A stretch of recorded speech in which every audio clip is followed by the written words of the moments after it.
essa edição do Feito por Elas terá uma entrevista com a diretora Ana Mui Laerte, que foi dividida em trechos que estão distribuídos ao longo do programa.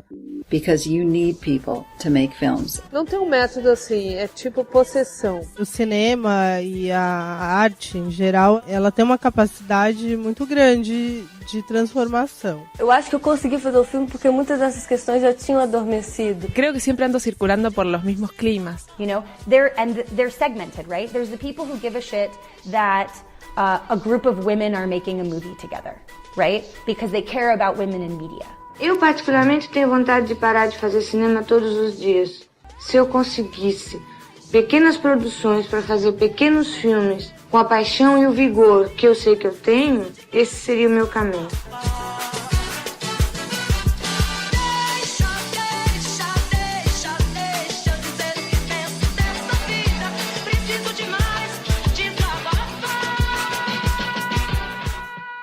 Feito por Elas, o podcast que discute o protagonismo das mulheres no audiovisual.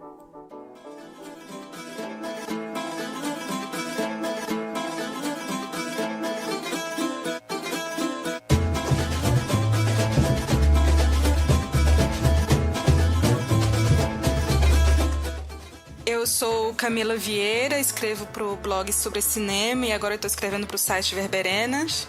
Aqui é a Stefânia Amaral, do Cinema em Cena e do Instagram Discos da ST.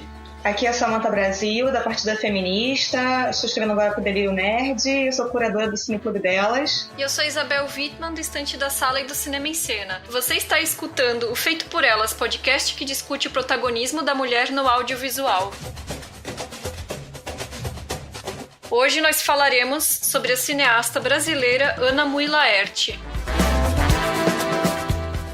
Ana Luísa Machado da Silva Mui Laerte nasceu em São Paulo em 1964. Ela cursou a Escola de Cinema e Artes da USP, que na época ainda não tinha o curso de cinema, mas nesse período ela já realizava curtas experimentais e também escreveu textos críticos de cinema para revistas e jornais. Em 1989 ela foi trabalhar na TV Gazeta com o programa Zona Eleitoral. Nesse programa ela escrevia, filmava, entrevistava, fazia locução e editava, também de forma experimental, utilizando VHS. Ainda em 1989, o Serginho Groisman foi para a TV Cultura e convidou ela para trabalhar lá. Ela topou, desde que pudesse trabalhar com edição, que era a parte das atividades dela na TV Gazeta que ela mais gostava de fazer. Pouco depois, foi trabalhar como diretora de segunda unidade no programa infantil Mundo da Lua, também na TV Cultura. Acabou trabalhando como roteirista no Mundo da Lua também e no Castelo Rá-Tim-Bum. Posteriormente, no Disney Club do SBT. Como roteirista, colaborou em diversos longas, como Desmundo, Castelo Rá-Tim-Bum, o filme, O Ano que Meus Pais Saíram de Férias, esses dois últimos, do diretor Karl Hamburger, com quem ela já tinha trabalhado no programa de TV, o Castelo Rá-Tim-Bum. Como diretora, dirigiu os curtas Rock Paulista e As Rosas Não Calam, ambos de 1995. No ano seguinte, ganha destaque com a realização de A Origem dos Bebês segundo Kiki Cavalcante, premiado como o melhor filme no 13º Rio Cine Festival e no 5º Mix Brasil. Filma em 2002 seu primeiro longa, Durval Discos, que recebe os prêmios de melhor filme, melhor diretor e roteiro no 30º Festival de Gramado e melhor roteiro no 20º Festival de Torino. 7 anos depois, lança seu segundo longa, É Proibido Fumar, vencedor de 9 prêmios no 42º Festival de Brasília. No mesmo ano, faz o telefilme Para Aceitá-la Continue na Linha, que depois foi adaptado para virar o filme feito para o cinema, chamado A Cobrar, em 2012. Entre os dois, realizou E Além de Tudo Me Deixou Mudo o Violão, que foi outro telefilme. E depois disso, Que Horas Ela Volta, em 2015, e Mãe Só Há Uma, desse ano.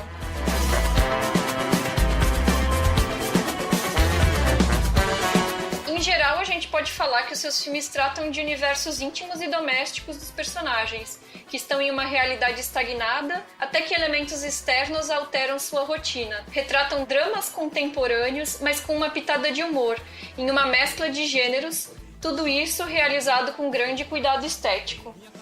Tem uma coisa que eu gostaria de falar, assim, dos temas dos filmes da Ana Moulaert, assim, a gente vê uma consistência muito forte em alguns aspectos. Primeiro porque tem sempre a questão do indivíduo que ele aparece ali numa situação estável e confortável e ele vai ter essa rotina desestabilizada, né? Ele vai ter essa rotina quebrada ao longo dos filmes. Tem sempre um olhar sobre a classe média, uma classe média favorecida, e também tem um olhar sobre a família. Às vezes pode ser a relação entre mãe e filho, a relação entre uma pessoa e um irmão, mas sempre tem essa questão familiar muito forte, né? E uma coisa que é muito característico dos filmes da Ana é serem filmes de drama, mas sempre com uma pitada de comédia. Acho que poderia caracterizar os filmes dela como dramédias, porque é isso, eles tratam de temas até bem profundos, mas tem uma leveza do humor que ela consegue trabalhar muito bem. Sem dúvida. E essa questão da família e tudo, é interessante ver como as casas têm um papel importante, né? Porque as histórias, elas se passam muito nos ambientes internos. Geralmente as casas são personagens nos filmes da Ana, né? Você pode ver no primeiro do Valdiscos, a casa é um personagem, que aquele quartinho que é a loja, é muito interessante aquilo ali, é uma coisa até meio sombria, né, com relação ao filme. Em todos eles a casa é um personagem. No Proibido Fumar, que é todo o ambiente do prédio, também acaba se tornando um personagem, com as câmeras de vigilância e tudo mais. Que horas ela volta, o modo como ela constrói os personagens dela, tem tudo a ver com a casa, que ao invés de subir para ir na sala você desce, é toda uma transformação do ambiente doméstico que é bem interessante. E Mãe Sou Uma também, né, porque eles mudam de casa, então a casa é sempre um elemento muito forte. Mesmo elevador. São filmes muito concentrados em praticamente poucas locações, né? E eu fico pensando, assim, que o cinema da Ana, ele surgiu ali no final dos anos 80, dentro de uma geração, né, que ela considera que é o novo cinema paulista, que fazia esses filmes de baixo orçamento mesmo. E aí eu acho que essa questão de poucas locações favorece muito, né, esse tipo de produção. Tanto é que, inclusive, no final dos anos 90 para o início dos anos 2000, muitos filmes surgiram por esse viés, que inclusive até chamavam de filmes de apartamento, né? Você via filmes muito feitos dentro com internas, né? Com poucas locações. E essa questão da casa realmente é muito importante pro cinema da Ana, dentro dessa geração que ela começou a fazer cinema, né? Sim, eu acho que ela pega o fato de ter pouco orçamento e tudo isso, realmente, como a Camila ressaltou, e explora de fato os ambientes, né? Porque não é simplesmente uma locação. Acho que a casa, de fato, em cada um dos filmes dela, ele estrutura a relação dos personagens, né? Então, nesse sentido, ela confere, de fato, um status de personagem às casas, né? E aí, me chamou a atenção também esse lance da família, que eu acho que, para além da família, um tema que marca muito a filmografia da Ana é a maternidade. Em todos os filmes dela, os longas-metragens dela, a maternidade tem um ponto central que liga a narrativa, né? Tanto de uma forma, mesmo que a mãe, no caso, não seja o elemento central da narrativa, ela vai ser tão forte que ela vai, de alguma forma, estruturar todo o ambiente daqueles personagens, né? Seja uma mãe acolhedora, seja uma mãe opressiva, seja uma mãe que rouba o filho. De alguma forma, a maternidade está ali mexendo com os roteiros dela. O curta lá da Kiki Cavalcante, quem interpreta o bebê, se eu não me engano, era o filho dela que era recém-nascido, né? E quando ela fez o Durval, se eu não me engano, ela também estava com um filho de 1 ano. Então, os filhos dela vieram em paralelo com a carreira, né?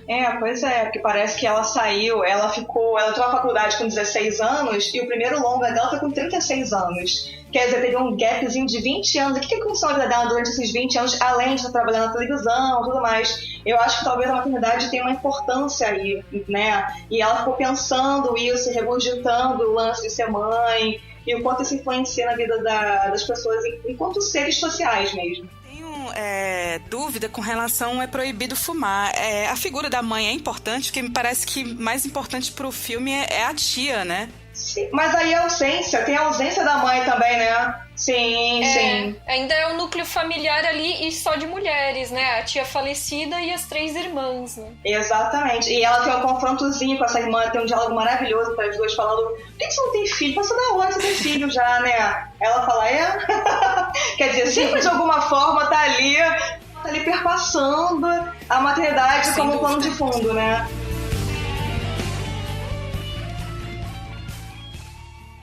A primeira pergunta que a gente gostaria de fazer é a respeito do cuidado visual que você tem com os seus filmes. A gente percebe que tem um cuidado em relação aos enquadramentos, à direção de arte, né? Isso demonstra uma maturidade estética que já estava presente nos seus trabalhos desde os primeiros filmes, né? E então, qual é a relação com a composição visual e como você enxerga isso nos seus próprios trabalhos? Olha, na verdade eu acho que isso aí é uma educação que você vai tendo, vai aprendendo. Eu sou bem obsessiva, assim, desde que eu comecei, sei lá, com 13 anos, a estudar fotografia e querer entender. Aí depois você começa a ter uma certa intuição também. Mas claro que nos filmes eu me cerco de pessoas que eu admiro, o modo de olhar. Por exemplo, a Bárbara Alvarez, que fez meus 2 últimos filmes, que é uma fotógrafa mulher, a uruguaia, que agora mora no Brasil. Ela tem um olhar absolutamente incrível, assim, mesmo quando tá errado, tá lindo. E na direção de arte também, depende muito do parceiro. Esses 2 últimos também foram feitos pelo Thales Junqueira, que é um diretor de arte jovem de Pernambuco, que a gente não trabalha na arte tanto a ideia de beleza, mas mais a ideia de realidade, né? De realismo. Então a gente procura as coisas que sejam verdadeiras dentro de uma harmonia, claro, mas a gente não parte da ideia de beleza. E aí nessa soma toda, e assim, aí vai junto com a direção de ator que também procura uma verdade, se acaba criando, vamos dizer, um mundo coeso, né, que é o que a gente procura. Porque poderia ser bonito, ter o cuidado visual e tudo mais, e você ficar afastado, ser tão bonito que você não entra, por exemplo, né? É toda uma composição. Isso é a direção, exatamente. Tudo isso junto, né? Sim.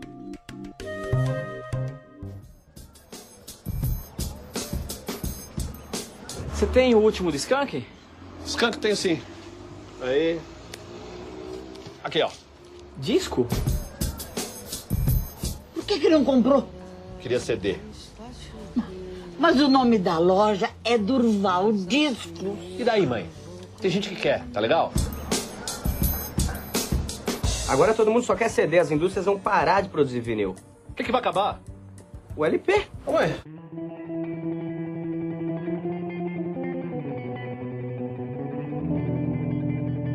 Então, o primeiro filme que nós vamos abordar aqui no podcast da filmografia da Ana Mui Laerte é Durval Discos, que foi o primeiro longa dela, de 2002, que trata da história de um dono de loja de discos, o Durval, do título, que, imerso em nostalgia, se recusa a aceitar outro formato de mídia em seu estabelecimento que não os LPs. Ele mora com a mãe e tem dificuldade em aceitar mudanças. A própria loja do Durval fica localizada na sala da frente da casa da mãe dele. Até que um dia ele tem a ideia de contratar uma empregada doméstica e ela traz consigo uma filha que vai mudar toda a rotina da casa. Então esse já é o primeiro filme que a gente vai abordar, que tem justamente essa situação, né? De uma rotina estagnada, de uma família que tem um equilíbrio muito grande na sua vida doméstica e que um elemento externo vai trazer essas alterações e que vai trazer esse humor do inusitado, né? Até eu li numa entrevista dela que ela falou assim: no humor da vida não existe piada, existem situações absurdas. E isso se encaixa completamente no contexto desse filme. Sim, eu queria falar um pouco sobre o personagem do Durval, porque o Durval me parece que é uma figura recorrente, assim, nos filmes da Ana, assim, esse tipo que é passivo, é um cara que já tem uma certa maturidade, mas ao mesmo tempo ele não sabe se virar sozinho, né? Ele não sabe se virar sem ter a mãe do lado ou sem ter uma empregada para fazer a comida dele. Da mesma forma como um personagem lá do Paulo Miklos, né? O Max no É Proibido Fumar também é essa figura que não sabe se virar sem ter uma mulher do lado. Para resolver, eu tenho que ser empregada, para resolver, sabe? Eu tenho que ser alguma mulher para poder dar conta ali do mínimo de sobrevivência ali, do cuidado da casa, né? E eu acho que o Durval é esse tipo de personagem. Ele ali é passivo, mas ao mesmo tempo coisas vão acontecendo com ele fica ansioso com isso e vai desestabilizando esse cotidiano dele. Em Que Horas Ela Volta também, né, Camila?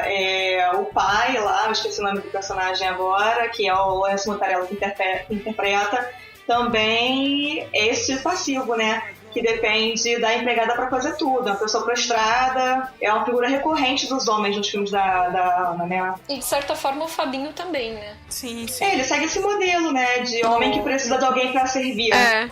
O filme já começa com aquela abertura maravilhosa, né? Que é um plano de sequência, né? Eu não sei se tem cortes nele, pequenos, mas assim... A impressão que a gente tem da filmagem é aquele plano de sequência maravilhoso pela cidade, né? Um jeito muito criativo de apresentar o elenco nas placas, de nome de rua, assim, nas tabelas de preço dos locais. Aquilo já atrai pro filme imediatamente. O elenco também, né? Marisa Hort, Letícia Sabatella. A gente vê que vai ter uma ponta da Rita Lee, né? Sim, aquele plano de sequência é genial. Fiquei apaixonada por aquilo ali, gente. É muito incrível o modo como ela apresenta o filme pra gente, né? Já é maravilhoso.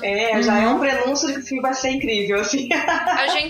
A gente já engata, já desperta o interesse justo na primeira cena, né? E me chama muito a atenção, porque isso é algo até que depois a gente até perguntou pra ela na entrevista a respeito desse cuidado estético que ela tem, porque esse é o primeiro longa dela. E a gente já percebe uma maturidade ali em lidar com as questões estéticas do filme, mas que daí a gente vê o primeiro longa, mas ela já tinha toda uma estrada com várias outras experiências pra culminar ali e conseguir um resultado, juntamente com a equipe com a qual ela trabalhou, né? Que realmente mostra, assim, que já era um produto pronto, né? Não era um filme experimental de uma pessoa que tava começando. Sim, vocês falam desse plano sequência. Eu, inclusive, cheguei a ver uma entrevista que a Ana falou de como é que foi feito esse plano sequência. Primeiro porque foi preciso muito ensaio, né? Ela primeiro ensaiou com uma câmera VHS e com um Walkman, porque ela precisava ver esse plano sequência que estava sendo gravado, tinha um ritmo de acordo com a música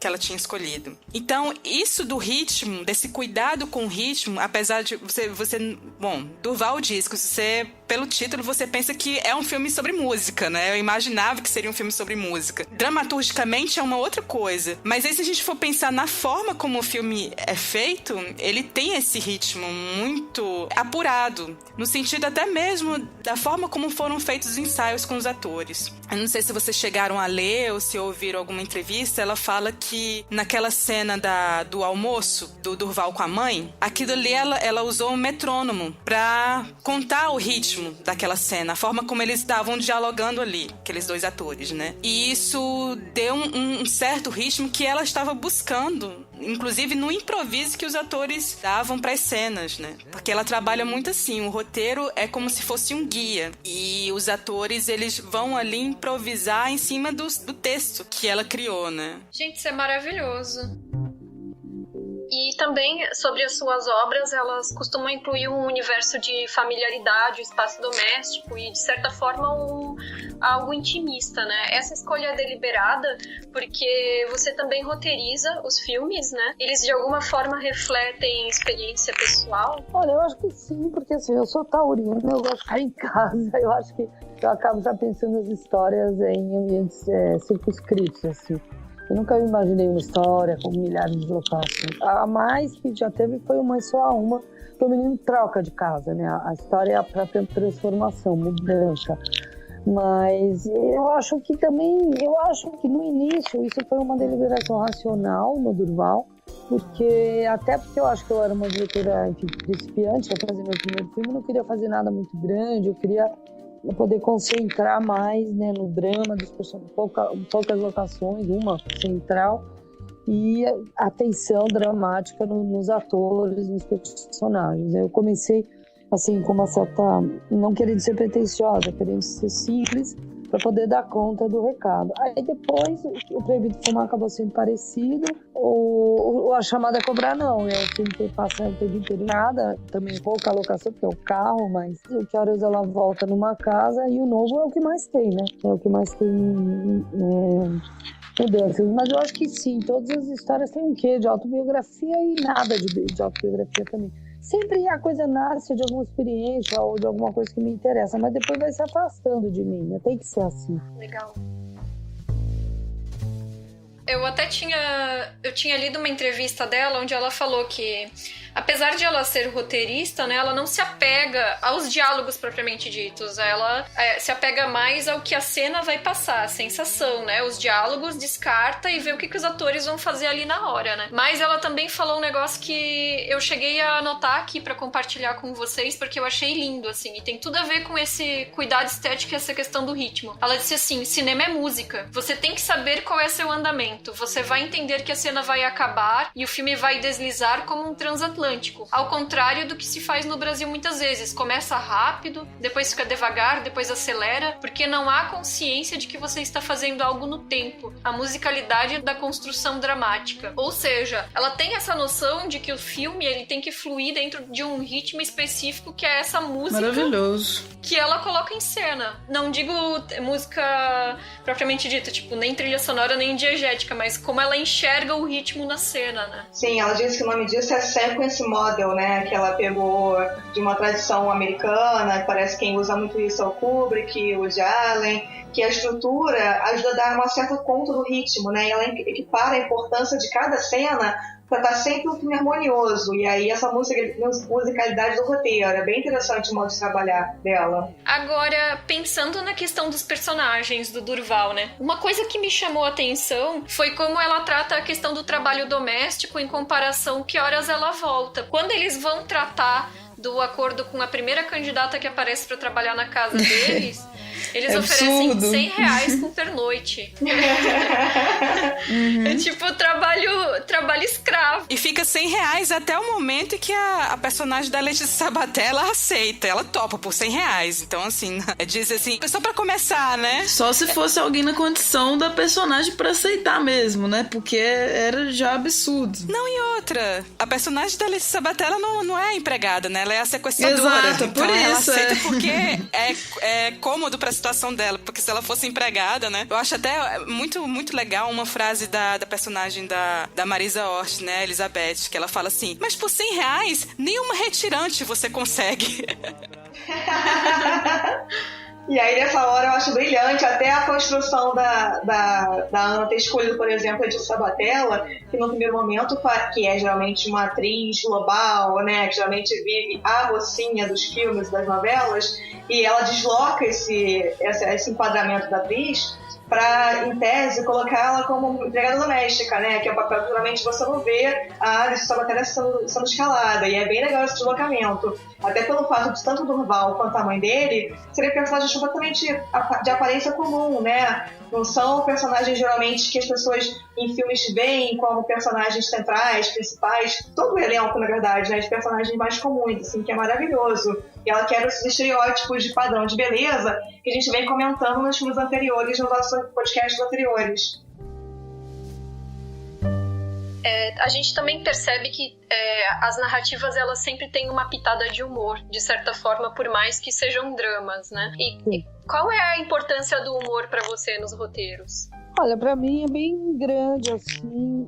No início, quando eu fui no primeiro laboratório de roteiro com o Durval, alguns consultores falavam, não, você tem que decidir se é drama, se é comédia. E veio um americano e falou, não, hoje em dia o cinema moderno tá lidando, é drama com humor, isso aí é assim que está se fazendo agora. E eu falei, que bom, porque eu acho que eu tenho meu modo de olhar as coisas, ele é crítico, ele ao mesmo tempo tem uma ternura e ao mesmo tempo tem um humor. Então acho que nem sem querer eu procuro atores que sejam engraçados, em situações que por mais dramáticas que sejam, tem um humor. Como, por exemplo, esse meu último filme, tem uma cena que o pai biológico vai buscar a menina, vai separar do irmão, uma cena muito dramática, ao mesmo tempo o pai chega num grau de patético que passa a ser engraçado, né? E os filmes que eu gosto também são os filmes que são assim. Sim.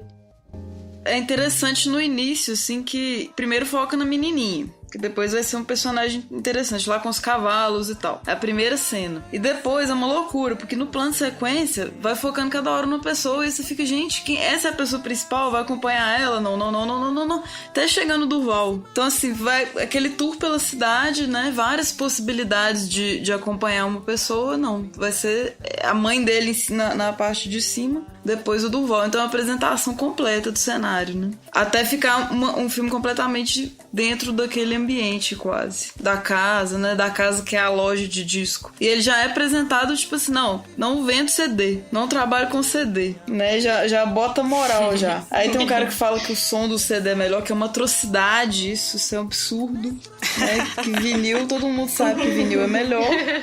E tem uma hora que a menina tá vendo Rá-Tim-Bum na TV. Ah, é maravilhoso isso. Essa personagem, né, a Kiki, ela é a personagem que já tá lá, né? É o mesmo tipo de personagem que tá lá na origem dos Bebês Segundo Kiki Cavalcante. Essa menina muito hiperativa, que tem muita espivitada, tem muita curiosidade, sempre pergunta muita coisa. No curta, isso era visível, né? A protagonista é assim. E aí aqui ela volta, né? No Durval Discos, ela volta como esse elemento desestabilizador também da narrativa. Sim. Agora eu queria falar sobre essa figura da empregada doméstica. Também é uma figura que é sempre recorrente nos filmes da Anna. Se ela não aparece concretamente, ela pelo menos aparece nos diálogos, né? Os personagens, eles falam, a gente não precisa de uma empregada doméstica. Parece que é sempre ali um tema muito presente nos filmes da Anna. Em todos os filmes têm isso. Parece uma coisa desse retrato de classe média que ela faz mesmo, né? É uma instituição onipresente, né?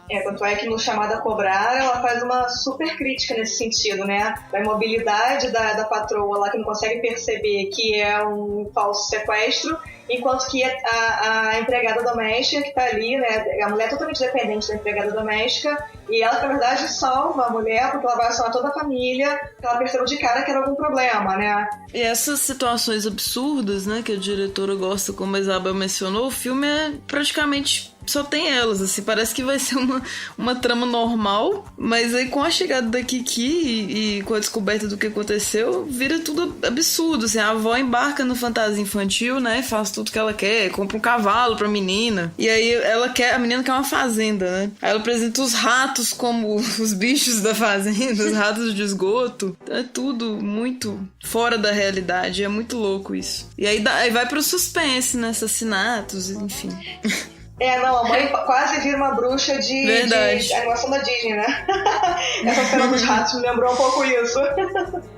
E tudo culmina num crescendo, né? Assim, sem dar muito spoiler pra quem estiver ouvindo e não estiver assistindo ainda o filme, mas vai culminar tudo em uma cena hilária pelo absurdo mesmo, que é todo mundo dentro de um quarto com um cavalo, com gente morta e tudo mais, né? Que tu fica assistindo aquilo e pensando como é que esse filme chegou aqui, né? Assim, porque é realmente uma sequência de coisas que é muito... Sim, aquela cena é muito surreal. Sim, é muito lynchiana, aquela sequência final, pra mim, né? aquela cena ali é cena de filme de David Lynch, sabe? Boa. É muito... Eu me lembrei de Twin Peaks na hora, assim, por causa do cavalo, sabe? E também a luz muda, gente. A luz fica muito contrastada. Azul também, nossa. Que é meio sinistro também, é tipo... muito inusitado. É uma mesmo. Comédia, mas aí você fica meio até sem jeito de rir, assim, porque é bizarro pra caralho. Então você definiu bem, é bem lynchiano, assim. E situações mínimas, assim, são muito divertidas. Tipo, é um humor de televisão, só que muito melhor. Tipo, a doméstica que cozinha coisas maravilhosas, né? Tipo, nossa, ela faz a coxinha melhor do que a da padaria. Ela faz um bolo e tal. Na verdade, ela comprou tudo. Então é muito bom. A menininha perguntando, vocês estão falando de sexo? Então é muito bom, cara. É genial. O filme só podia acabar daquela forma mesmo. Puxando esse gancho que a Stefania levantou sobre o sexo, né? Porque essa menininha que faz a origem dos bebês segundo Kiki Cavalcante, de 96, ela também fala sobre isso, né? E é legal ter uma cena no curta que ela vai ensinar no colégio, fala contar com os amiguinhos como é que nascem os bebês, e ela vai ensinar com um coleguinha que é menino. E o menino quer disputar com ela quem vai contar a trama, como é que funciona a coisa. E ela fala, eu vou ser o pai. E o garotinho fala, não, eu vou ser o pai. Ela, não, eu vou ser o pai. E ela vai por cima dele e vai ser o pai pra mostrar como é que foi, como é que os pais fazem as crianças, né? E é maravilhoso, porque ela já tem ali, nesse curta de 96, uma preocupação com pensar no gênero, né? Como é que os gêneros se configuram socialmente, né? Como é que o homem e a mulher atuam ali, e como essa configuração se desenha na nossa sociedade, que depois ela vai explorar isso com muito mais afinco, com muito mais interessante no Mãe Sua Uma, né? Que é o filme realmente que ela vai se debruçar sobre o estudo de gênero, que é o que tá no cinema agora. Mas é bem legal essa imagem que a Kiki vai nos contar de como surgem os bebês, assim, é bem bacana. E eu acho interessante porque tanto no Durval quanto nesse curta, me parece que ela traz essa experiência dela como roteirista de programas infantis ainda, porque ainda tem muito esse olhar da criança em cima, né? Bem lúdico, é. Então parece assim que embora o Durval tenha a parte meio de suspense, essa mistura de gêneros e tudo, mas ainda tem um pouco dessa questão do lúdico e da inocência na maneira como é tratado. Tem uma questão do apego materno, né? Que eu acho que talvez seja um dos temas centrais desse filme, né? Que eu acho que a personagem da mãe ali do Durval, eu acho que ela perde um pouco esse encanto e esse cuidado que ela tem com o filho ali, né? Porque ela não faz, por exemplo, ela não faz mais a carne com cenoura que o filho tanto gosta, né? E aí quando vem essa menina, a Kiki, ela traz todo um reencantamento pra ela, que ela começa a fazer tudo, né? Ela começa a realizar todos os desejos da menina. Compra presentes, compra cavalo, né? Faz a carne de cenoura. Então, assim, tem essa questão do apego materno que é muito forte, né? Até virar uma coisa totalmente surreal, assim. E aquela história da criança chegar e a criança chega na vida da família e é outra energia, né? Tipo assim, os dois estavam desanimados e a criança é aquela vida na casa, aquela maravilha, todo mundo feliz, brincando na hora de vir estar trabalhando, né? A palavra é lúdico mesmo. Eu tô falando naquela crise ainda de que, ao mesmo tempo que ele não quer mais estar apegado à mãe como filhinho da mamãe, né? Ali na barra da saia da mãe, ele também quer estar, né? Porque ele não faz nada, ele é encostado, é dependente. Então, é aquela luta constante entre os dois. E na hora que a Kiki vem, ele até fica um pouco enciumado, assim, né? Porque a mãe começa a fazer tudo pra Kiki, ele demonstra um pouquinho leve ciúme, que perde um pouquinho espaço ali. E é engraçado. E é meio anacrônico também, né? O cabelo do Durval é bem anos 80, o look dele, o que ele faz.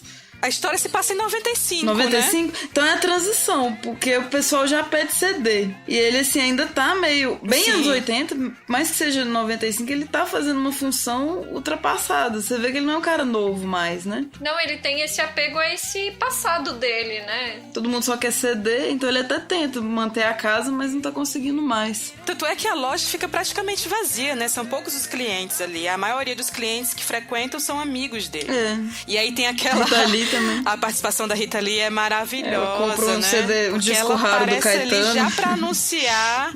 Ela compra um disco do Caetano e deixa o disco lá na loja. E ela já aparece ali pra anunciar que vai ter alguma coisa estranha que vai acontecer no filme. Mas é maravilhoso a participação dela. Verdade. Ela é o turning point ali do filme, né, a Rita Lee? Fantástico. E a trilha sonora é fantástica, né? É incrível. Eu fiquei apaixonada pela trilha sonora do filme. Eu queria agora... Em vinil, se possível, né? Oh, meu Deus, tem que ter uma vitrola, gente. Pois é, tem que providenciar. Então, só pra finalizar, um filme que me lembrou um pouco o Durval Discos, obviamente, guardado as devidas proporções, porque o filme é um filme de horror e o Durval Discos é uma dramédia, né? Não sei muito bem, um drama surrealista e tal. É o Babadook, que é um filme também que é uma relação meio doentia de mãe com filho. E que até metade do filme, o filme parece ser uma coisa sobre a ótica do menino, e depois o filme muda a perspectiva para a ótica da mãe, que a mãe vira tipo um terror, assim, né? Então acaba, me lembrou um pouco do Valdiscos, me lembrou um pouco o Babadook. Samantha, eu achei que você fosse falar do curta Vinil Verde. Enquanto você falava, eu falei, gente, parece demais com Vinil Verde, que é o meu curta preferido da vida, assim. Um curta nacional, maravilhoso. E tem essa coisa também bem onírica, né? Tem o universo infantil, assim, a família, as preocupações incutidas na criança. Então eu indico, assistam Vinil Verde. Do Pérez da Nossa Filha, é verdade.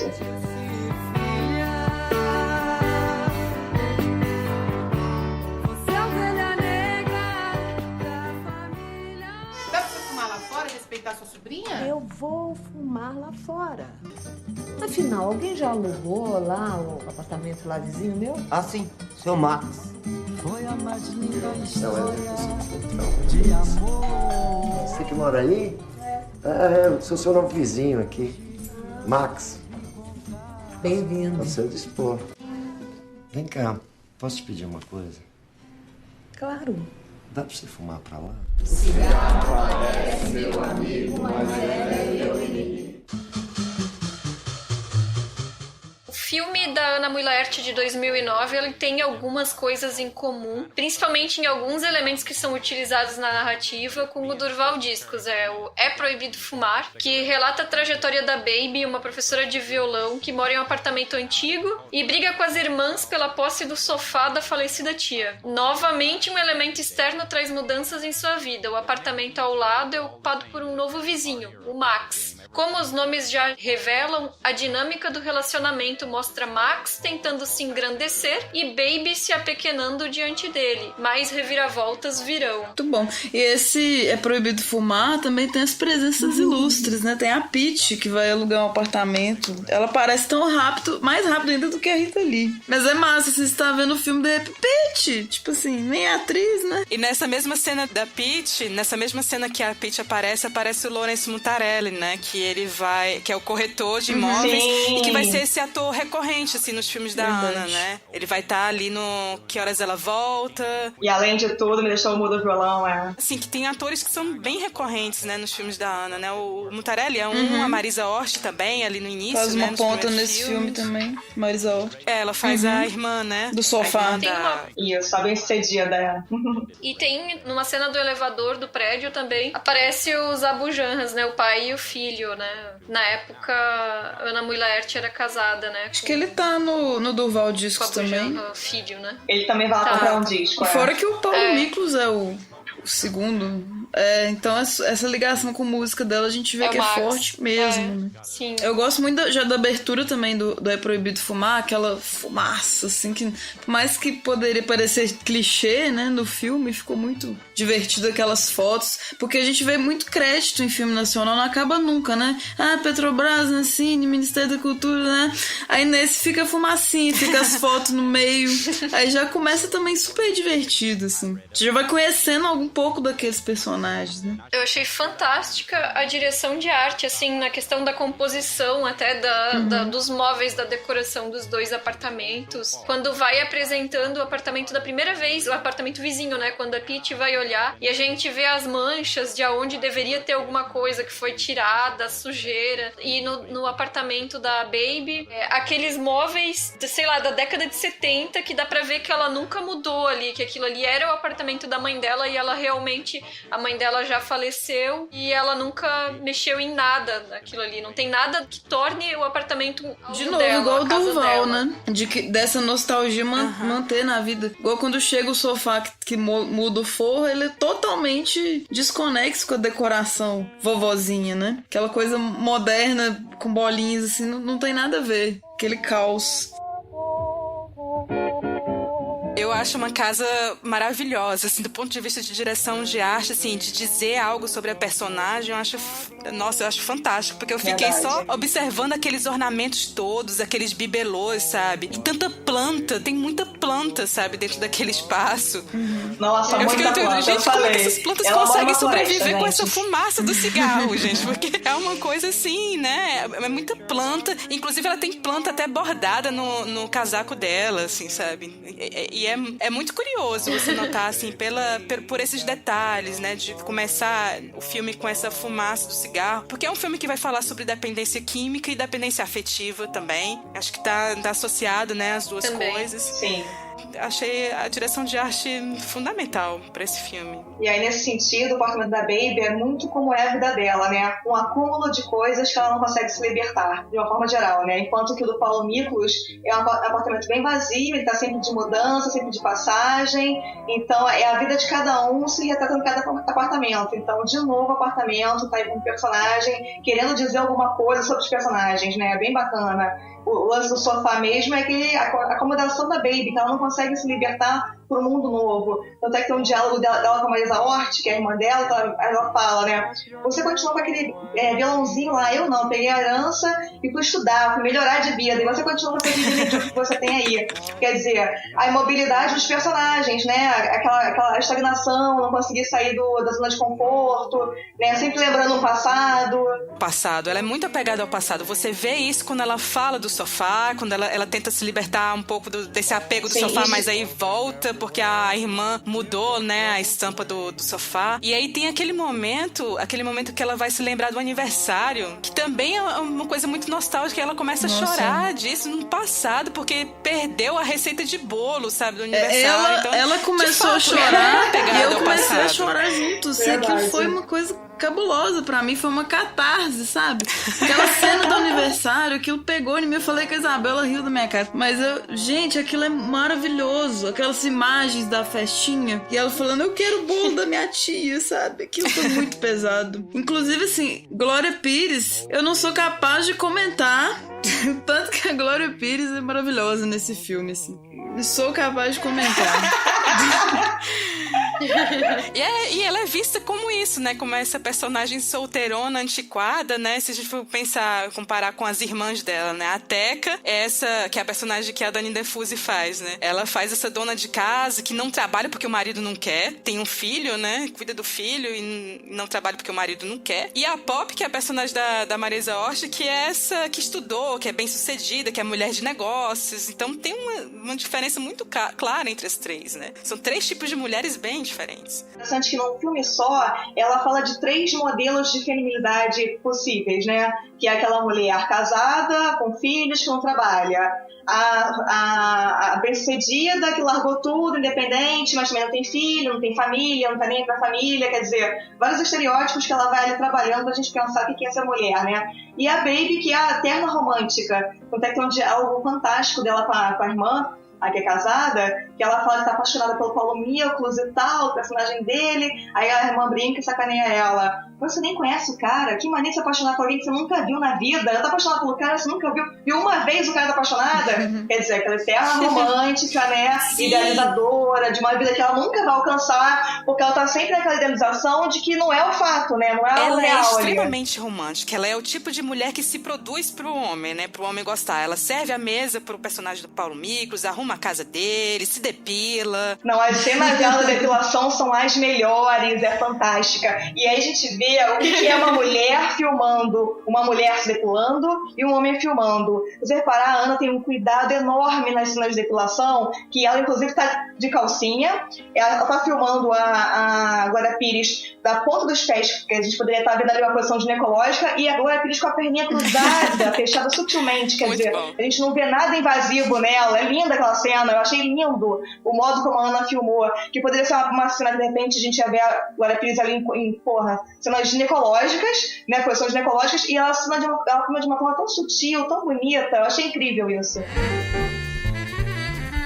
Até essa questão do feminismo, do empoderamento das mulheres que você mencionou, né? Isso às vezes é um processo pelo qual a gente passa ao longo da vida e a gente vai percebendo essa questão com o passar do tempo, né? E com esse ponto de vista sobre o empoderamento da mulher, como é que você vê a sua própria obra e a sua obra em retrospecto? Gostaria de ter feito alguma coisa diferente? Isso aí que era pra ser mesmo? Não, acho que isso aí que era pra ser mesmo, mas a questão... Na verdade, eu acho que o machismo, ele foi mais... No início ele havia forte, mas eu era totalmente... Eu compactuava com ele, assim. Eu achava que eu tinha problemas de autoestima. Eu não percebia que havia eu era rebaixada de cara, entendeu? Sim. Pelo meu gênero. Mas eu não percebia que era sexismo. Eu achava que era eu. Uhum. Mas quando eu fiz sucesso num filme que eu escrevi, dirigi e coproduzi, e aí eu senti que eu continuava sendo tratada de segunda classe e o filme não, quase como se esse filme é uma coisa, mas você não é tão responsável assim, porque se ele está fazendo sucesso, você não deve ser tão responsável. Uhum. E aí isso foi quando realmente me atingiu pelo queixo, entendeu? Aí foi quando eu fiquei mal, porque aí não tinha mais justificativa nenhuma, entendeu? Uhum. Eu sou mulher e eu escrevi sim, eu dirigi, eu produzi sim, e esse filme... foi feito sim por mulheres, por uma equipe de mulheres, além do mais. Que nem foi uma coisa armada politicamente, mas aí foi que eu me dei conta realmente de que a gente é tratado de café com leite. Sim. Ou seja, o café com leite pode jogar o joguinho, mas na hora que entrar a seleção e papapá, o café com leite sai. Aí isso machucou, entendeu? E aí eu acabei, enfim, por uma série de coisas, abrindo esse debate também, que acabou sendo levado pelo sucesso do filme, né? Porque se o filme não tivesse feito sucesso, esse debate no filme não abriria isso. Não é a natureza do filme falar de feminismo. E bem que a Jéssica é uma personagem feminina bem emancipada e tal, mas esse tema veio muito mais por um debate meu pessoal mesmo, entendeu? Sim.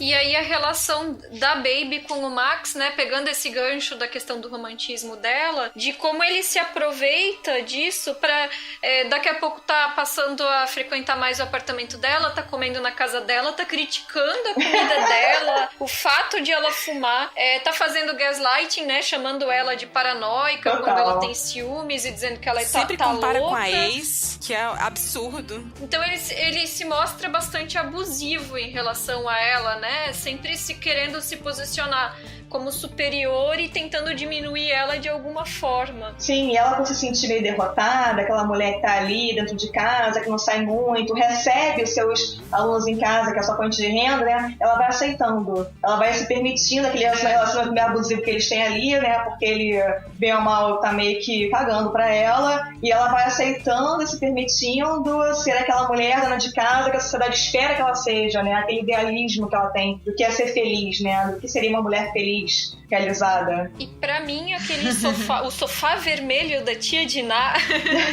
ele funciona quase como uma metáfora da relação dos dois, assim, porque é algo que ela queria muito e no início do filme ela discute com a irmã e fala, nem todo mundo quer ser casada, não sei o que lá. Mas ela também, por outro lado, ela busca esse relacionamento, né? Não necessariamente um casamento, mas um relacionamento, alguém pra estar ali junto com ela. E é a forma como ela idealiza esse sofá vermelho. E quando o sofá vem, não é com a estampa que ela queria. Ele já tinha mudado. E ele já não é exatamente o que ela queria, mas ela deixa ali na sala, né? Porque agora já veio, é o que tem mesmo, então fica ali, né? Verdade. Então, pra mim, esse sofá, ele mostra um pouco dessa inquietação dela em relação à vida dela. Ela realmente tá naquela casa que não tem nada dela e ela queria que tivesse algo que fosse algo do desejo dela de estar ali. E quando vem, não satisfaz inteiramente. Então tem um pouco a ver com a relação dela com o Max. Se instala na casa dela, a gente vê que ela fica desconfortável. Quando os amigos dele chegam, assim, ela parece que ela quer mesmo fumar e fazer as coisas dela e molhar as plantas dela. Apesar dela gostar dele, né? Tem esse desconforto da pessoa nova chegar e fica visível na disposição da decoração e na atuação maravilhosa e silenciosa da Glória. Só puxando o gancho da Isabel, que as pessoas idealistas têm sempre esse incômodo, né? Porque até quando elas acham que estão numa relação perfeita do ideal que elas tinham imaginado, aquele ideal nunca vai ser alcançado, né? Então, como o sofá demonstra, tem muito a ver também com essa pessoa romântica que tem um mundo idealizado na cabeça, que é a Baby, né? Então tá sempre em constante indiferença com relação ao que vai ser o novo. Nunca satisfeita com nada.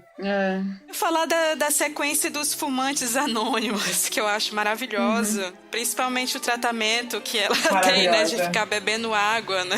O tempo todo, né? Pra substituir esse hábito, né? E aí ela usa, inclusive, quando ela tá dando aula de violão, ela usa, inclusive, um canudo, né? Pra substituir o cigarro. O mantra. O cigarro parece meu amigo, mas muito meu inimigo, né? É muito bom esse slogan. E tem uma coisa também que eu reparei de voyeurismo no filme, assim. Até tem o filme que a Angelina Jolie dirigiu, o By the Sea, tem muito isso. Caso a Baby fica olhando por uns buraquinhos, assim, pra poder stalkear o Max na casa dele. E depois esse buraco tem uma gag muito legal no final, com o novo vizinho, né? Então tem essa coisa dela ficar observando mesmo a vida dos outros, assim, e pensando na dela, né? Como uma stalker mesmo, como uma pessoa voyeur. Isso é interessante no filme, olhar pelas frestas, né? Essa coisa de pensar no prédio como um microcosmo, né? Habitado ali por essas pessoas, e tem o porteiro, e aí entra essa questão de novo não é um empregado doméstico, mas ele tem um papel importante na trama e é um empregado do condomínio, né? No caso. Todas essas pessoas que estão ali se relacionando e se encontrando no elevador e se espiando, né? Aí fica aquela coisa do prédio Janela Indiscreta do Hitchcock, assim, também. De vizinhos do Polanski, né? Da vizinhança, isso é importante também. Muito bom. O filme ele tem um clímax que ele repete um pouco o que acontece no Durval, né? Eu acho interessante porque, de certa forma, eles, enquanto casal, o Max e a Baby, eles fazem como se fosse um pacto de mediocridade ali, né? Todo mundo deixa quieto a situação e aceita porque os dois ficando juntos é melhor pra todo mundo e fica assim, né? É verdade. E fica aquele não dito, né? Mas acaba que eu acho que tem uma mudança também do casal, assim. Tem uma hora que ela veste uma camisa dele.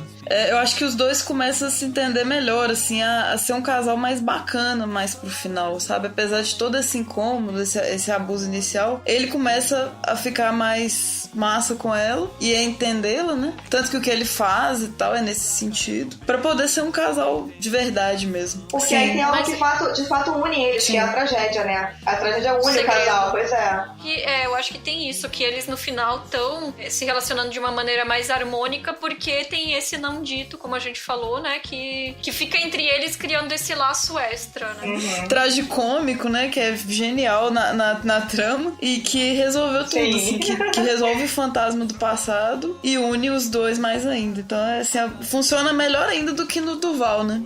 O final do filme, ele mostra, assim, que ele trata do mesmo tema, de certa forma, né? Do Durval. Não um tema exatamente, mas, assim, um dispositivo narrativo, né? Mas ele consegue tratar isso de uma maneira que é, ao mesmo tempo, mais divertida e mais dramática e mais elegante. Então, ele é um trabalho mais maduro do que o Durval, né? Sim, porque no Durval a tragédia liberta o Durval. E no Proibido Fumar a tragédia aproxima os personagens. É diferente a relação, né? Pois é. Sela um pacto. Exatamente, um pacto. Aí tem o cachorro também, o cachorro que passa. Que era da ex, né? É incrível, porque sempre vai ter um pouquinho da ex. Cachorro, rapita. Muito bom. Tudo em seu lugar, apesar do sofá não tá combinando, tá tudo certo.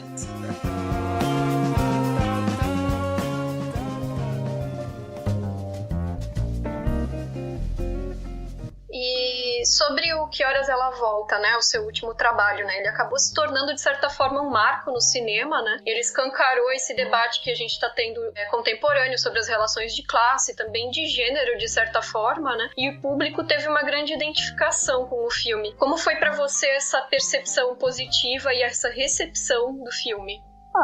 Foi incrível, né, porque esse é um filme que eu fiquei 20 anos trabalhando, né, e eu tinha consciência da importância de tratar esse tema com respeito, né?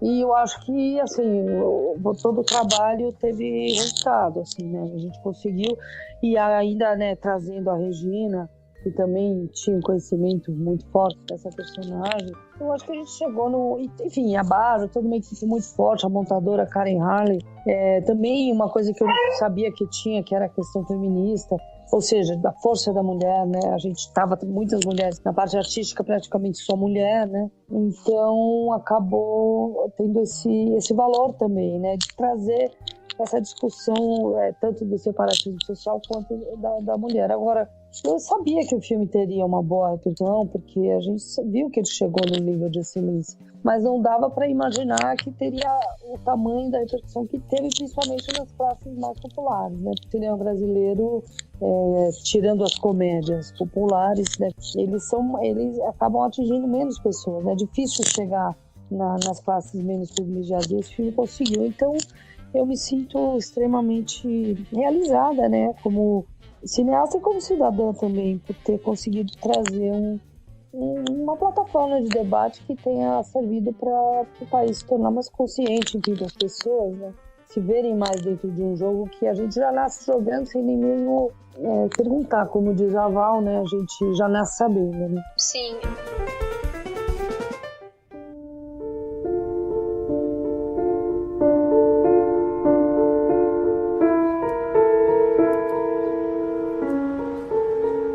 Como é que uma pessoa tira o gelo e bota a forminha vazia dentro do freezer?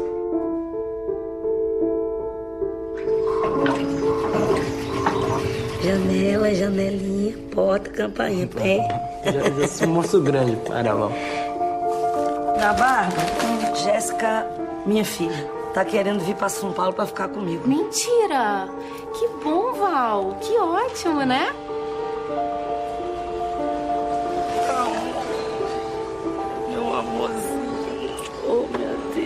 tá me levando pra casa dos teus patrões? Eu moro no serviço, já falei, moro no serviço. Pra você. Ah, meu Deus do céu. Bem-vinda. Sua mãe disse que você veio fazer vestibular, é isso? É. Pra que você vai fazer? Que é meio modernista a casa, né? Mas sem ser exatamente assim. Nossa, filha inteligente, hein, Val?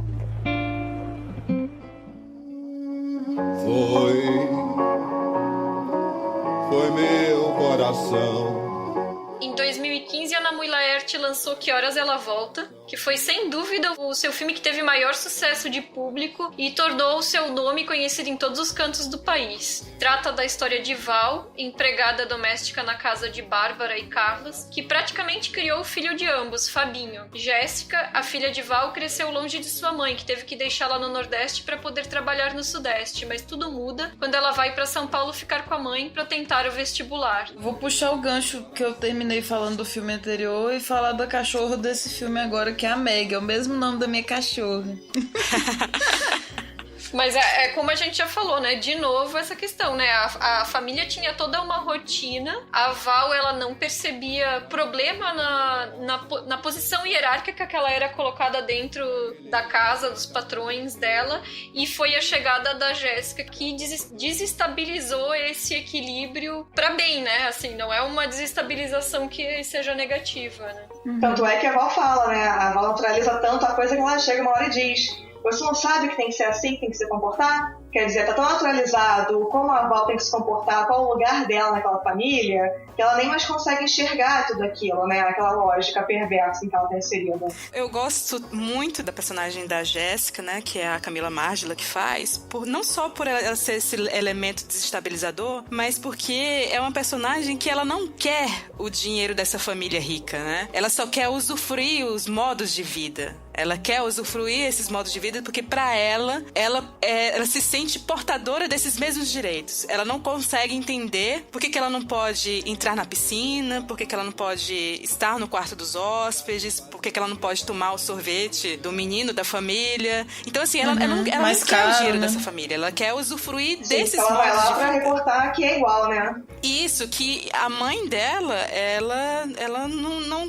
já introjetou essa submissão de uma forma muito natural, né? E pra ela não consegue ver isso de forma natural. E que é a mãe dela que não é a mãe dela, na verdade, porque não é a mãe dela que criou, né? Quem criou ela foi uma tia. Ainda tem essa discussão de fundo. Quem é a mãe? Mãe só uma, olha aí. Né? Quem é a mãe de quem? Porque aí a Val vira a mãe do Fabinho e a mãe do Fabinho acaba não sendo mãe. Toda uma discussão do que é ser mãe, que é muito bacana no filme novamente, né? E a Jéssica é essa personagem que ela não se considera nem melhor nem pior do que ninguém ali, né? Sim. Ela simplesmente rompe uma barreira de quem que pode ter acesso a determinados bens e quem que não pode ter acesso. E aí me parece interessante para se romper essa distinção de classes, né? Que é muito forte nesse filme. Você acha que, de certa forma, isso se reflete no processo de produção dos seus filmes ao longo dos anos? Esse processo de pensar no papel da mulher e tudo? Até agora não tinha entrado, mas a partir de agora, com certeza. Sim. Agora eu tô gato escaldado, entendeu? Sim. Agora eu acho que as mulheres... Eu tenho uma visão de as mulheres se protegerem, assim, entendeu? De preferência trabalhar só com mulher, em tudo. Assim, não, claro, a cara é legal, eu tô tirando isso, e claro, não é que eu esteja contra os homens. Agora, na hora da responsabilidade, é muito comum, porque é atávico, não é que o cara é mau ou ele vai sacanear você, ele te olha, ele vê uma assistente. Sim. Vem lá do berço, vem lá da mamadeira. Você pode... Veja a Dilma, acaba de ser tirada, igual um cachorro, porque eles veem nela uma assistente, não conseguem ver um líder, não conseguem ver. Então é a mesma coisa. Então eu acho que se você cercar de mulheres por um tempo, entendeu? Por uma fase de transição, pode ser bom. De novo, assim, o ambiente, né, da casa... De novo, sendo um personagem, é fundamental ali para estabelecer essas relações. E os objetos também. Aquela bandeja que ela compra de presente de aniversário pra patroa Bárbara, né? É o filme inteiro, a bandeja também é uma personagem, né? Ela é simples, né? Ela vai dar um presente e ela acha aquilo lindo. e estiloso, mas pra patroa é ridículo. Você não vai usar esse aqui, sacou? E acaba que ela leva com ela. Mas é a forma de mostrar que é como se a Val fosse também um objeto ali, sabe? Ela é uma bandeja passando, uma metáfora linda que o Renato Silveira do Cinema em Cena fez, quando a gente falou do filme na época, que a Val é uma bandeja passando pra aquelas pessoas. Com exceção do Fabinho, né? Ela chega na mesa que tá a turma do menino, é diferente a relação. Eles conversam, né? Dá aquela dura neles, assim. Mas a Bárbara, assim, a patroa, é absurda a crueldade, né? A frieza que ela trata. Ela fala assim, a avó é praticamente da família, com aspas, né? E a piscina também, o lugar de poder da piscina, que a Val nunca caiu naquela piscina, chega a Jéssica já rompe isso. E a patroa tem que estragar, tem que impedir essa mudança social. O que eu acho mais fabuloso do filme é o olhar da câmera. Porque o olhar da câmera vai colocar a gente sempre na perspectiva de quem tá falando naquele momento, né? E geralmente a câmera fala da cozinha pra sala, a câmera nos mostra de dentro pra fora, que é uma perspectiva que geralmente a gente não vê nos filmes, né? Então a Ana Mulher tem a preocupação de onde a gente tá olhando, né? Da sala pra cozinha, é fantástico isso. E aquele diálogo da Val com a patroa falando da cozinha pra cá, não, da cozinha pra lá, daqui pra lá, quer dizer, é fantástico ali, né? Dos lugares sociais de cada uma mesmo. E aí, nesse sentido, a Ana tá filmando ou de dentro da janela ou de fora da janela. É muito incrível o uso de câmera da Ana Mulher. E a questão também de como a câmera desliza, né? Sim. Porque os quartos da casa ficam embaixo ali, né? E tem uma escada e um corredorzinho. E aí tem diversas cenas que a Val vai passar por aquele corredor pra ir pros quartos pra limpar, e que a câmera parece que tá sempre deslizando ali naquele mesmo corredor. Aí, de novo, meio que mostrando também essa rotina de trabalho dela, né? E também, como a Stefania falou, a questão da bandeja, aquela cena maravilhosa que eles estão dando a festa, e ela vai também acompanhando a Val, passando por entre as pessoas, e ninguém olha pra ela. As pessoas, no máximo, se limitam a olhar pro canapé, mas não olham pra ela, assim. Ela é uma pessoa invisível, ela é um objeto. E tem uma frase dela, assim, também, que eu lembrei da Suzana Amaral, que a gente discutiu Hora da Estrela, né? Que ela tá conversando com a Jéssica, e a Jéssica mostrando a planta que ela desenhou. Aí ela, mas por que chama planta? Aí a Jéssica, nossa, boa pergunta, sabe? Que é uma linguagem naturalizada e às vezes é uma pergunta inteligente mesmo, assim, por mais simples que seja, não é óbvio as coisas, né? E ela, na simplicidade dela, é muito profunda. Isso é outra coisa interessante, porque a Jéssica quer fazer vestibular pra arquitetura, né? E bom, assim, a minha formação é de arquitetura, né? Originalmente. E uma coisa que é interessante é reparar como a arquitetura, a casa onde elas moram, ela nunca é neutra, né? A arquitetura, ela também tem um discurso, ela também é política, né? Então a gente vê ali o quartinho da Val, lá aquele quartinho minúsculo com a janela lá pros fundos, que às vezes o celular dela nem pega direito, pra aquele pátiozinho pequeno, quente, cheio de mosquito. Então, a própria forma como a casa se configura, com aquela sala gigante, com aquelas vidraças que dão para aquela piscina, e aí a cozinha já menor, numa hierarquia, né, numa escala. E aí chega lá no quartinho da empregada. Isso aí é uma forma de utilizar a arquitetura enquanto ofício para construir um discurso também, que é o que a Jéssica pretende mudar, né? Verdade. E no quartinho, de novo, os objetos são importantes, porque a Val, ela vai comprando um tanto de eletrodoméstico e fica tudo encaixotado ali no canto, né? Então é tipo assim, a vida dela toda vai ser depois ainda. Ela planeja ter um lugarzinho dela maior com a filha e tal, mas nada aconteceu, é tudo uma perspectiva, assim. Uma vida acumulando bens que um dia vão trazer conforto pra ela, porque por enquanto só tem um ventilador, a Jéssica, assim, é impressionante como é que ela rompe, né? A Bárbara teve uma hora que a Val, acho que o celular não tocou, né? Ela ficou dormindo a mais. Aí a dona Bárbara serve a Jéssica, cara. Serve o café da manhã pra Jéssica. Aquela cena fabulosa. Oh, não, é maravilhoso. E naquela revolta, né? Tipo assim, esse menino tomou o sorvete do meu filho. Sim. Sabe? Ela tá no quarto de hóspedes. E aí tem as coisas bizarras, tem que ter um absurdo, né? O marido dela, o que ele fala, o que ele propõe pra menina, assim. Pois é, essa foi a única cena do filme que me causou um certo desconforto, porque foi o que me tirou, assim, que sou artificial, quando o pai ali, né, o dono da casa, meio que propõe a Jéssica em casamento, né? Porque nessa relação hierarquizada de patrão, empregada, e entra a questão de classe, entra a questão de raça, etnia e tudo, me parece um pouco inocente pensar nisso como uma possibilidade dele de pedir a Jéssica em casamento, quando na vida real o que possivelmente aconteceria seria um assédio, pra não dizer algo pior. Mas eu acho legal que essa cena, especificamente, entra nessas cenas escatológicas da Ana, né? Aquelas cenas surrealistas e tal. Essa cena entraria nesse elemento aí, que é um filme bem, digamos assim, bem realista, o que ela volta, e mesmo assim ela consegue inserir essa ceninha mais surreal e tal, naquela coisa, aquele rio nervoso, que a gente não sabe se ri ou se chora, o que a gente acha daquela cena incômoda, né? Que ele fica sem graça, a gente fica sem graça assistindo, e a Jéssica fica sem graça. E no final ela fala, ai que bom, a gente tava falando sério, ainda bem que você tava brincando. Era brincadeira. Tem que ter pra quebrar, porque senão nós vamos sair acreditando. Mas acho que aquilo ali mostra muito, assim, como é que é artificial, assim, essas posses, né? Porque ele tá desconfortável com a esposa, com tudo, assim, tipo, ele parece que quer sair dali também. Ele também tá acuado na casa. Mais que ele pague tudo, parece que pra ele é um inferno. Verdade. Assim, qualquer coisa que tirar ele daquilo tá bom, sabe? Né? Não é materialista isso. E sobre essas cenas de, né, o sorvete do Fabinho, a Bárbara serviu o café da manhã pra Jéssica, eu vou só dar uma dicasinha de uma página muito interessante no Facebook, que se chama Eu, Empregada Doméstica, que é bem interessante, que é só de relatos mesmo verídicos de empregadas domésticas falando desse abuso que os patrões têm com relação à relação que eles têm no seu ambiente de trabalho. É bem interessante os relatos que tem lá. Essa página é maravilhosa mesmo. Tem um outro filme muito bom sobre empregadas domésticas que se chama Domésticas, do Gabriel Mascaro, que ele usa imagens dos patrões, né? Geralmente são jovens da casa, né? Que filmam os seus próprios empregados.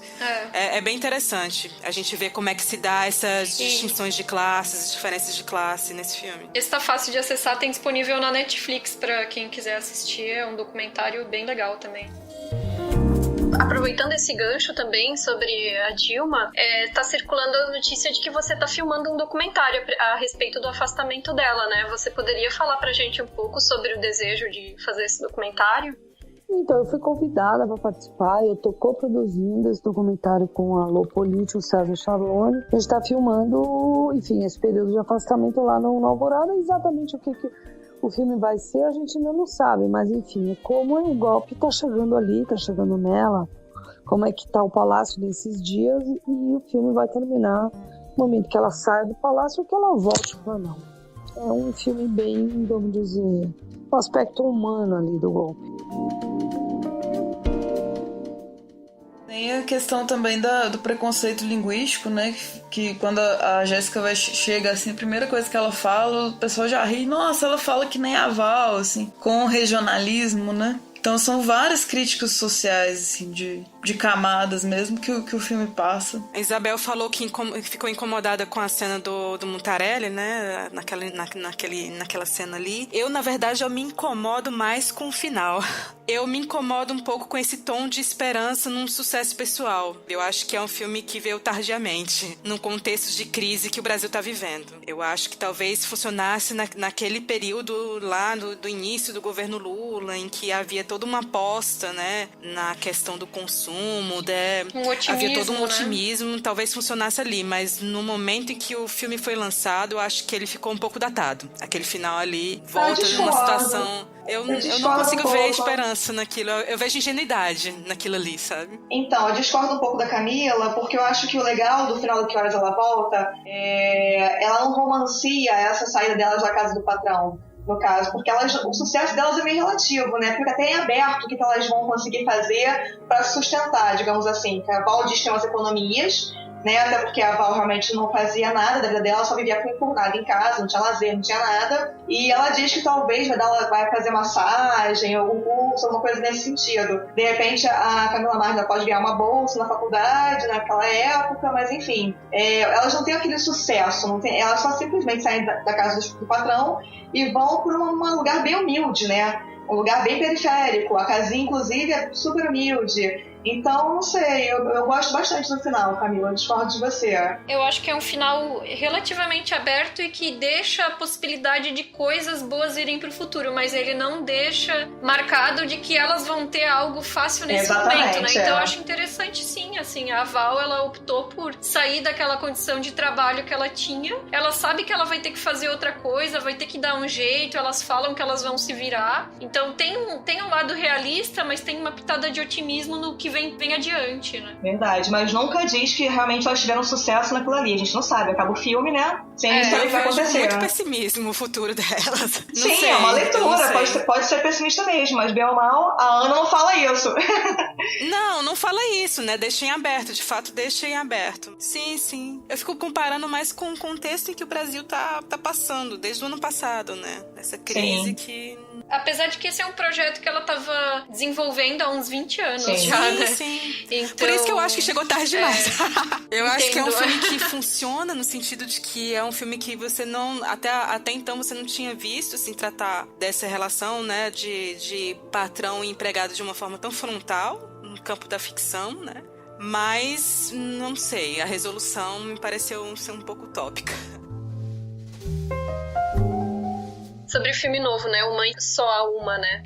Existe essa questão da distribuição, como você falou, da questão das pessoas terem pouco acesso ao cinema, das comédias da Globo dominando, né? A nossa equipe mesmo, nem todas tiveram como assistir o filme ainda, porque justamente não estreou em todas as cidades, né? E o que você gostaria de comentar a respeito dessa questão da distribuição, do problema de acesso ao filme e do cinema brasileiro em geral, que às vezes as pessoas não conseguem consumir pela falta de acesso, né? Isso aí é um problema grande, não só no Brasil, é no mundo, né?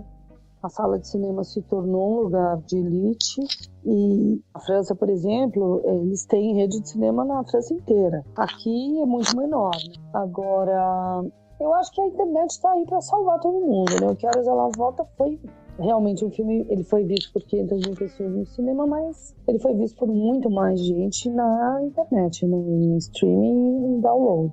Então eu acho que isso é um caminho pirata, mas é um caminho bom, melhor do que veja que não veja, entendeu? Divulgar. Agora, a questão da sala de cinema, tem cidade que nem tem, né? Pois é. Então aí é toda uma questão maior, né?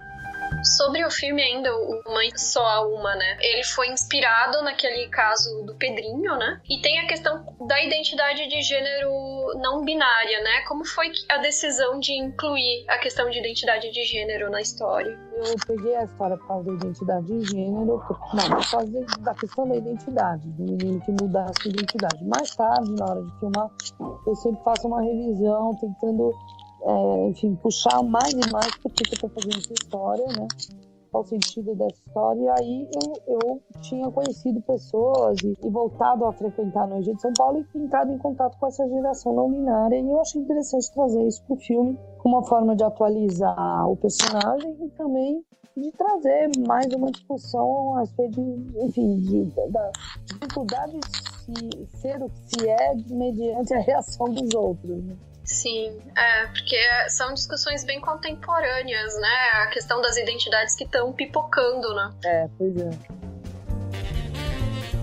Como é que vocês percebem a obra dela em relação a essa questão de como ela retrata as mulheres, fazendo esse retrospecto? Olha, eu acho que embora ela diga que não se manifesta, né, explicitamente como com um olhar feminista, eu vejo todas as personagens dela muito feministas nesse sentido, porque embora algumas personagens, por exemplo, a Baby do É Proibido Fumar, que é uma personagem mais romântica, né? Aquele ideal que a sociedade almeja para as mulheres, ela tem aquelas outras duas personagens que vão confrontar ela. Então, assim, eu acho que ela está sempre, de alguma forma, dialogando com o que é como o lugar da mulher na sociedade, em todos os filmes dela. Até os que aparentemente não tratariam sobre isso. E nesse sentido, eu acho que ela é bem feliz nas escolhas que ela faz. Eu acho uma pergunta bem difícil, assim. Eu concordo com a Samantha, eu acho que tem sempre personagens femininas muito fortes nos filmes da Ana, mas me parece que o Que Horas Ela Volta deixou isso mais claro, né? Mais evidente. Talvez de uma forma inconsciente,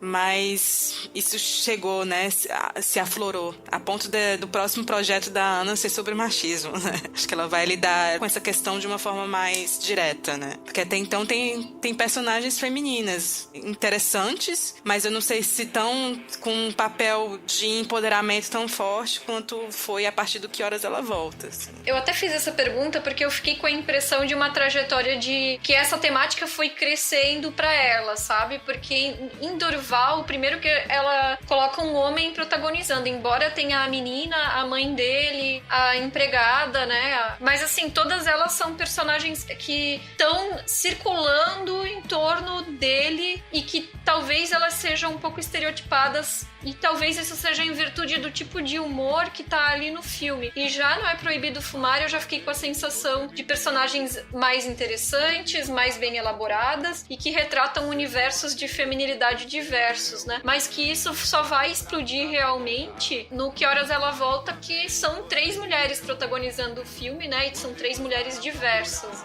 e bem construídas. Isabel, eu acho que assim, pra mim, o que chama mais atenção pra mim nas obras da Ana com relação ao feminismo, nem é tanto o modo como ela retrata as mulheres, que óbvio que em Que Horas Ela Volta isso fica muito evidente, mas o modo como ela retrata os homens, pra mim é o que é mais importante, porque ela, em todos eles, você não vê nenhum homem mega empoderado. Os homens geralmente são figuras mais... Figuras mais passivas, né? São bem passivas, né? Exatamente. Então, na verdade, esse contraponto que ela faz com a figura masculina, até quando ele é o protagonista, no caso de Dorval Discos, é o que me chama atenção com o olhar feminista dela, entendeu? Então não necessariamente tem que ter aquela super mulher, mas o fato dela e desempoderar o homem já dá esse recorte pra mim feminista dos filmes dela. Concordo, Samantha. E aí que vai chegar ao ápice com Mãe Só Uma, que é onde ela extrapola tudo isso quando ela fala, inclusive, que não há gêneros, né? Então é fantástico isso, né? Na hora que ela, inclusive, borra as fronteiras do que é ser homem e ser mulher, e aí acho que chega no ápice o trabalho dela com relação a esse olhar feminista que ela tem.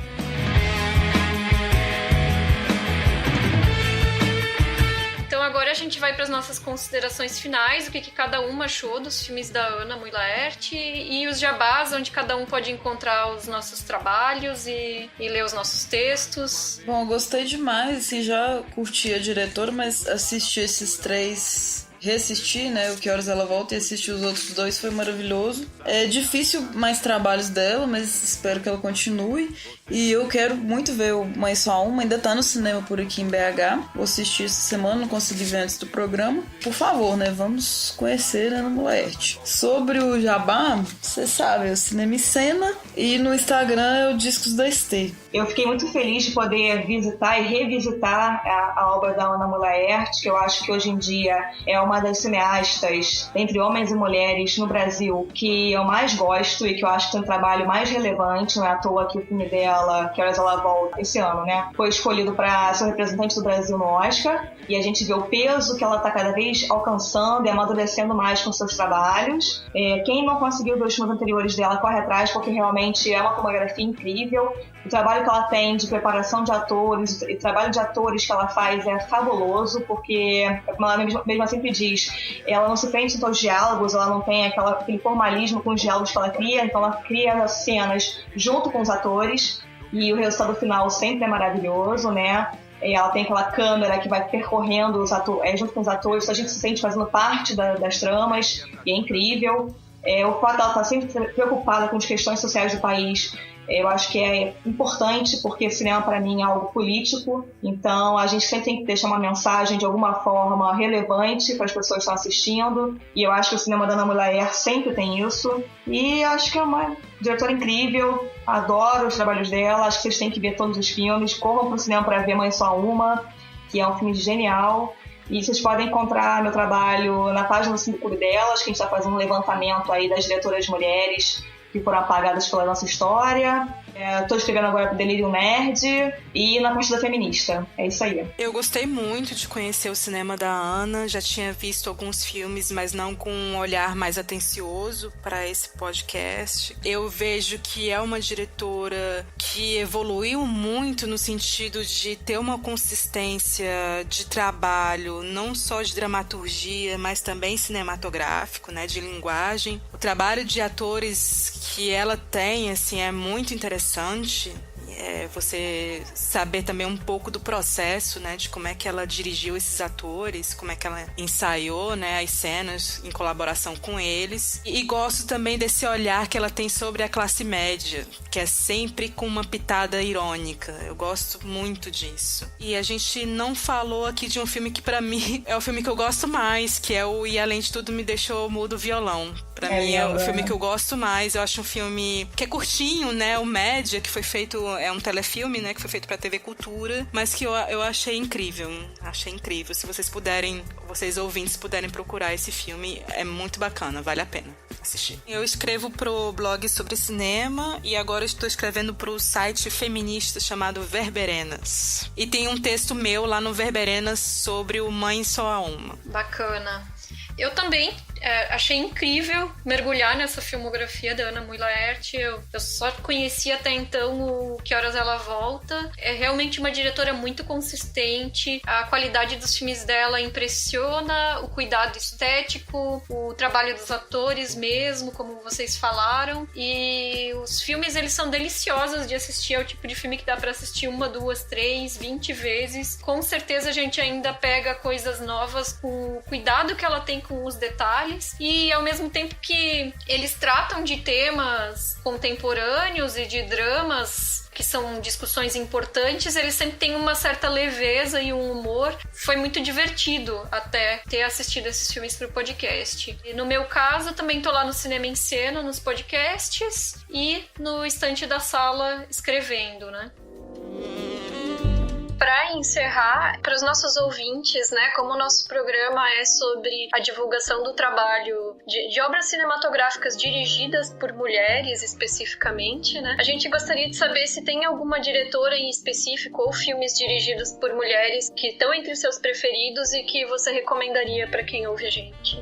Olha, eu adorava a Linda Wertmüller, que é uma diretora italiana, né, dos anos 70, ela tem filmes incríveis, Pasqualino, Sete Belletti, por exemplo. No Brasil, eu sou muito fã da Juliana Rojas, que dirige O Trabalho às Crianças, junto com o Marco Dutra, e vários curtas dela, que são, não me lembro o nome, mas eu acho que ela tem muito estilo, ela é provavelmente a diretora brasileira que eu mais admiro.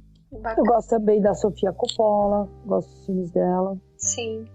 Nós ficamos muito agradecidas pela sua participação. Obrigada, Ana. Boa sorte para vocês. Boa sorte para você também com o filme novo, né? Agora. Valeu, obrigada.